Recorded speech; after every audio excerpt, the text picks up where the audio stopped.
পারমাণবিক কর্মসূচি বন্ধ হবে না এবং ইরান ইসরায়েলের বিরুদ্ধে যুদ্ধের জন্য প্রস্তুত বলে হুঁশিয়ারি দিয়েছেন ইরানের প্রেসিডেন্ট মাসুদ পেজেশকিয়ান। তিনি বলেন, তেহরান ইসরায়েলের সঙ্গে যুদ্ধবিরতিকে দীর্ঘস্থায়ী হিসাবে দেখে না। শান্তিপূর্ণ উদ্দেশ্যে ইরান তার পারমাণবিক কর্মসূচি চালিয়ে যাবে। এজন্য ইসরায়েল কিংবা যুক্তরাষ্ট্রের সঙ্গে যুদ্ধ করতে হলেও তেহরান পিছু হটবে না। বুধবার মধ্যপ্রাচ্য ভিত্তিক সংবাদ মাধ্যম আল জাজিরার প্রচারিত এক বিশেষ সাক্ষাৎকারে ইরানের প্রেসিডেন্ট এসব কথা বলেন। ইসরায়েলের সঙ্গে টানা 12 দিন ব্যাপী সংঘাতের অবসানের পর এটি ছিল তার অন্যতম প্রথম সাক্ষাৎকার।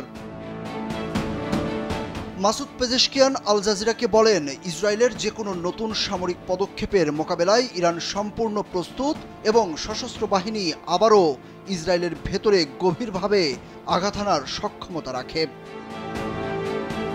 তিনি বলেন, ইরান যে কোনো সম্ভাব্য পরিস্থিতি ও প্রতিক্রিয়ার জন্য প্রস্তুতি নিয়ে রেখেছে। ইসরায়েল ইরানের ক্ষতি করেছে, ইরানও তাদের ক্ষতি করেছে। তারা ইরানে শক্তিশালী হামলা চালিয়েছে, তেহরানও তাদের গভীর শক্তভাবে আঘাত হেনেছে। তবে ইসরায়েল নিজেদের ক্ষয়ক্ষতি গোপন করেছে। পেজেশকিয়ান আরও বলেন, ইসরায়েলের হামলায় শীর্ষ সামরিক কর্মকর্তা ও পরমাণু বিজ্ঞানীদের হত্যার পাশাপাশি গুরুত্বপূর্ণ পারমাণবিক স্থাপনার ক্ষতি হয়েছে। এর উদ্দেশ্য ছিল ইরানের নেতৃত্ব কাঠামোকে সম্পূর্ণভাবে ধ্বংস করে দেয়া, কিন্তু তাদের এই চেষ্টা পুরোপুরি ব্যর্থ হয়েছে।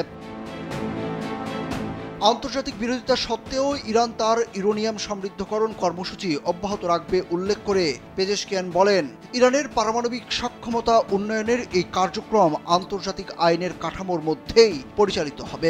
ইরান কূটনীতিতে বিশ্বাস করে, তবে কারো হুমকি কিংবা জোর জবরদস্তি তেহরান কোনো অবস্থাতেই মেনে নেবে না।